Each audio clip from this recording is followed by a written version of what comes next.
Olá, alunas e alunos do cursinho Darcy Andrade, boa noite. Essa é a nossa segunda videoaula. A gente vai dar continuidade na história do Brasil, como sempre, né? Um vídeo curto aí de 5 minutos e em seguida um questionário para estar respondendo após esse vídeo. No primeiro vídeo foi uma retrospectiva do que a gente já tinha visto e a partir desse para frente vai ser matérias, né, e conteúdos novos. Então, portanto, se tiver alguma dúvida, deixa aí embaixo nos comentários, que a gente vai sanando essas dúvidas, né, e vai tentando responder virtualmente. Bom, história do Brasil, onde a gente está localizado, né? Nós estamos no ano de 1530, num Brasil colonial, mas num Brasil que ainda não é povoado pelos portugueses.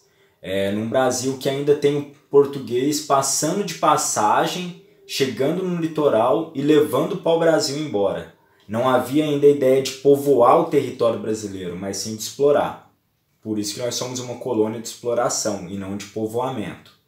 Bom, e aí Portugal, né, com medo, né, de uma ocupação da França, da Holanda em território brasileiro, tem a ideia de começar a ocupar então esse território. Então Portugal vai criar um projeto para ocupar o território e começar a marcar, né, com casas e tudo mais. É nesse momento que surge um projeto do governo português denominado capitanias hereditárias. O que seria isso? O governo português cria 15 capitanias ao longo do litoral brasileiro para povoar o litoral brasileiro e consolidar o Brasil como posse de Portugal. Dessas 15 capitanias hereditárias, né, apenas 2 vão funcionar de fato. As outras caem no esquecimento. Por quê? Qual é a grande falha, né? Primeiro que as capitanias aqui no Brasil ficavam longe do rei de Portugal. Isso é um fator importante, né? O distanciamento. Outro fator que levou à falência das capitanias foi a falta de investimento. O rei de Portugal mandou o pessoal para cá, mas não deu continuidade, não abraçou o projeto de fato. Então, na verdade, eles ficaram, né, a Deus dará aqui, as capitanias hereditárias. É um dos motivos que não tenham funcionado, né? Então, assim, essas capitanias, elas são criadas numa tentativa, né, de ocupar, mas uma tentativa frustrada, né, porque a gente sabe que não funcionou. Criar por criar apenas não daria certo. Bom, passando para um próximo conteúdo, que vai se chamar Governo Geral. O que seria isso?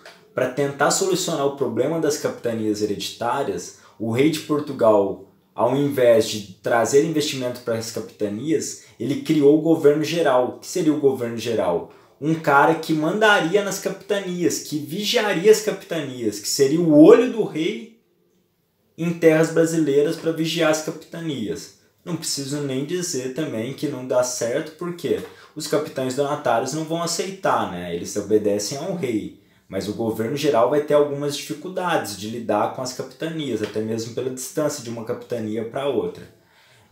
A gente trabalha com os governos gerais também, lutando contra algumas invasões, né, como por exemplo nesse momento do governo geral, a França ocupa o que hoje seria o Rio de Janeiro, e aí tem que se ter uma luta lá, né, no caso o governo geral Mendes Sá vai ter que expulsar, né, os franceses do Rio de Janeiro. Então, além de tentar ter esse controle das capitanias, né, o governo geral ele tenta também sanar um pouco aí dessas questões das invasões.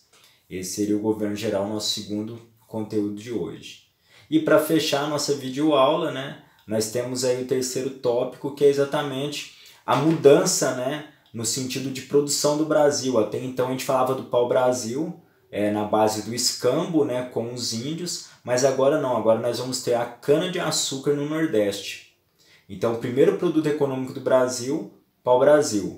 Segundo produto econômico do Brasil, cana-de-açúcar no Nordeste.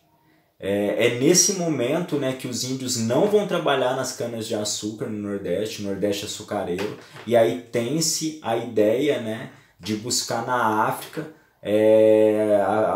o pessoal, né, que habitava ali, para trazer para cá, e ali começa a escravidão, né, o processo de escravidão no Brasil, que vai durar até 1888. Essa vinda da África para cá, né, relatada em vários poemas, como por exemplo o Tráfico Negreiro, do Castro Alves. É um processo enfim, assim, um processo doloroso, né? Esse processo da transição, né? África-Brasil, que a gente vai tirar uma aula só para ele, porque é um tema muito importante até para a gente entender a raiz do Brasil mesmo, né?